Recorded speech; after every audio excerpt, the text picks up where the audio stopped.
I got fired on my first job on a feature film.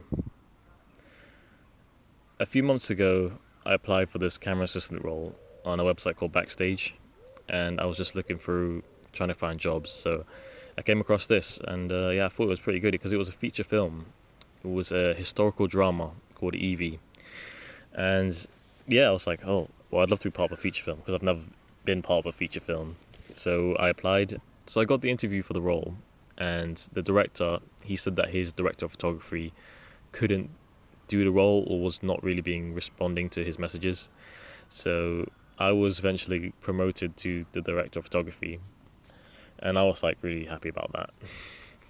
Even though it was a really low budget film, he exclaimed his plans of it going to Amazon Prime, and he was a very ambitious guy. Keep in mind, this guy's never made a feature film before, or any type of film before, and he wanted to start off with a feature. He's mainly an actor. He's not a director, and this is a problem that would show up later. But anyway, we start building the relationship. We go on a few calls. I start working on the shot list, which was a good experience because I've never made a shot list for a feature. So I start making this like really big, long shot list, and it was an interesting experience because I had to sort of picture these scenes with loads of extras and sort of scenes I can't imagine, so I have to kind of try and picture what the blocking would be like. And I'd say it was a worthwhile experience doing that. And so I make the shot list. He was quite impressed by it, and we built up a pretty good relationship. I mean, we were quite ready for this, and I did some camera tests. We used the Sony PMW EX3, which is quite an old camera from 2008.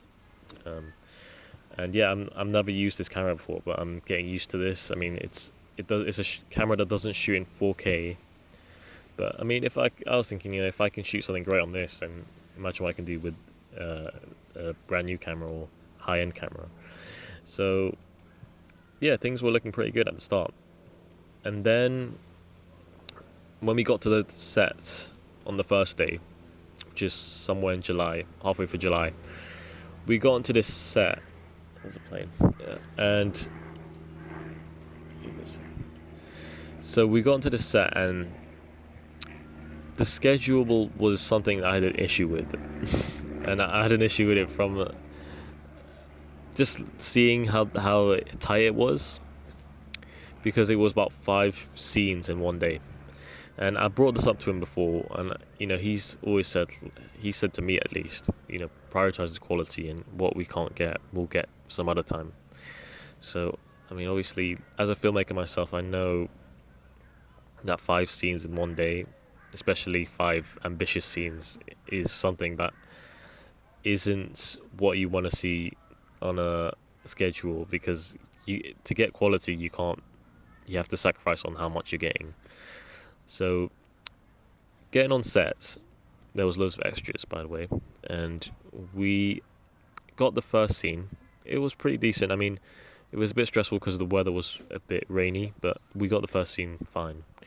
And then on the second scene was where there was a bit of communication issues.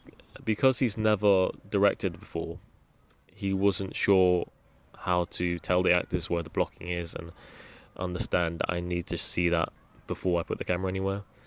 But overall, on that first day, we got most of the shots done. I was quite happy with what we got, and in the time frame that we had.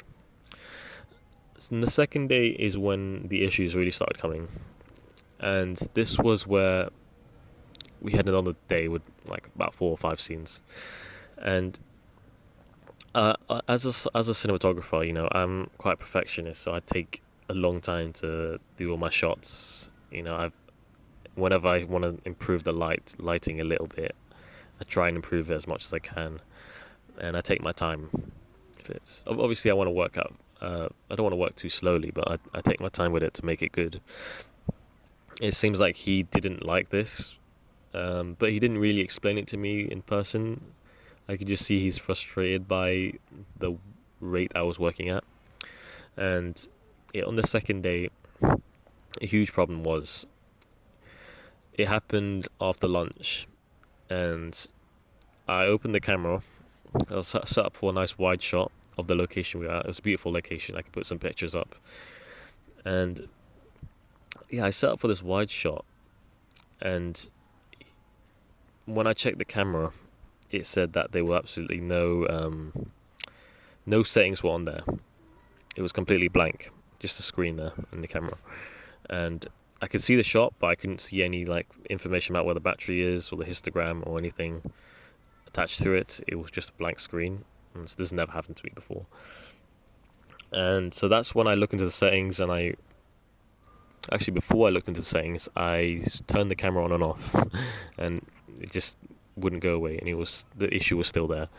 So then I went to the settings, and I was trying to reset the settings to its default settings. And when I did that, there's this LUT on the camera, and this LUT we've been using for the entirety of the shoot, and this LUT disappeared right after I reset the camera.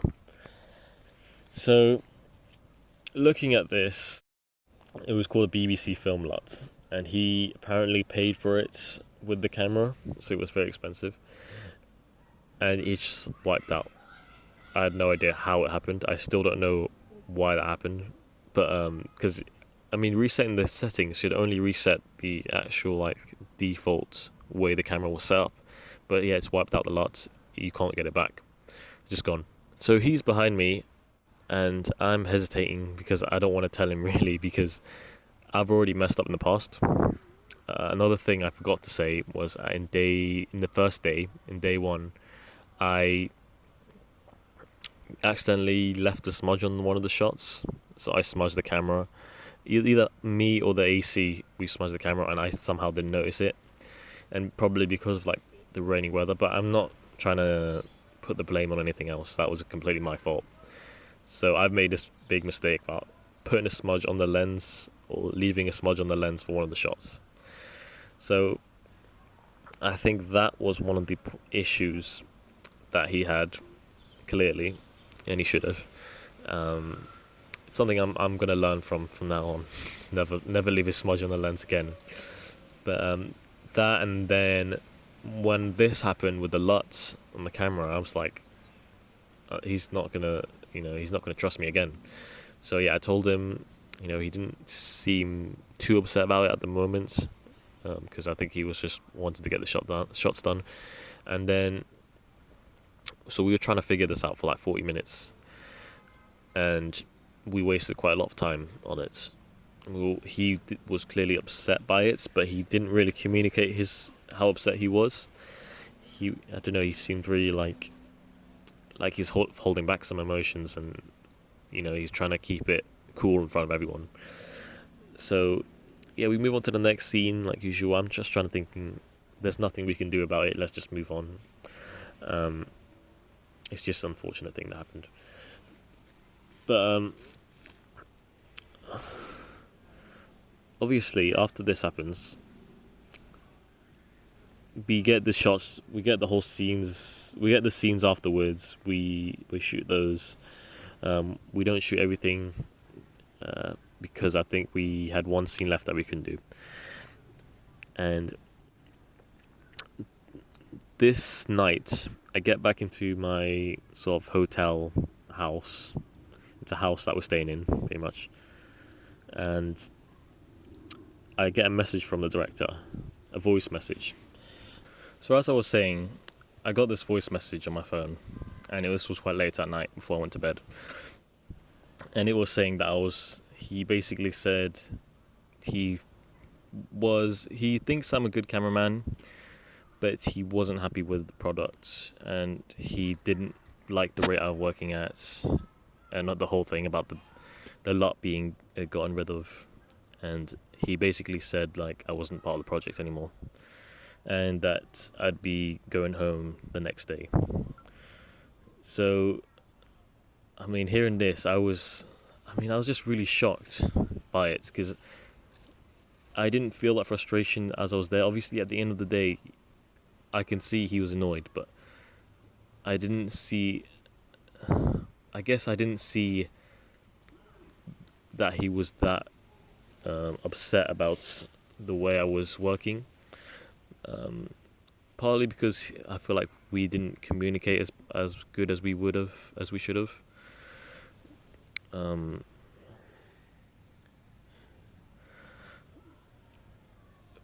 but I think that this is it's a valuable lesson. This whole experience doing this feature film. I mean, hearing this news, a part of me was kind of relieved because if he's not happy with the rate I'm working at, there's no way I could work any faster. With the amount that I have, like as in just having just one AC and just working by myself pretty much. Um, but yeah, just, if he's not happy with the rate I'm working at, I was like, if I work any faster, it's not going to look good. I'm not going to be happy with the work I'm doing. I mean, if I'm not happy with what work I'm doing, then what is the point of it? So, he eventually gave the DOP position to the AC, just like he did to the last DOP. So, yeah, my AC, well, yeah, the AC that was working for me is now the DOP. And yeah, I mean, I wish them the best of luck for the project. But I'm grateful for the experience I had with that. And yeah, I mean, personally, I want to shoot stuff that makes me feel fulfilled and that I think is amazing. And just running and gunning, sort of just pointing the camera and just shooting and doing it as quick as possible to get all the scenes done, is not how I want to work. And I I think it's best I'm not part of the project anyway. So part of me felt relieved. There are a couple of things I learnt. I'm going to list them now. A couple of things I learnt. One thing is learning to prioritize what the director or slash the clients, basically, because he's who I'm working for, what they want over your own needs. And what I mean by that is that I felt that while I was doing these shots, I was thinking about what could look good in my reel, and I wanted to make good looking shots, of course, but sometimes the director's not just looking for something that's good looking, or they're more looking for, can you get the job done with the time we have?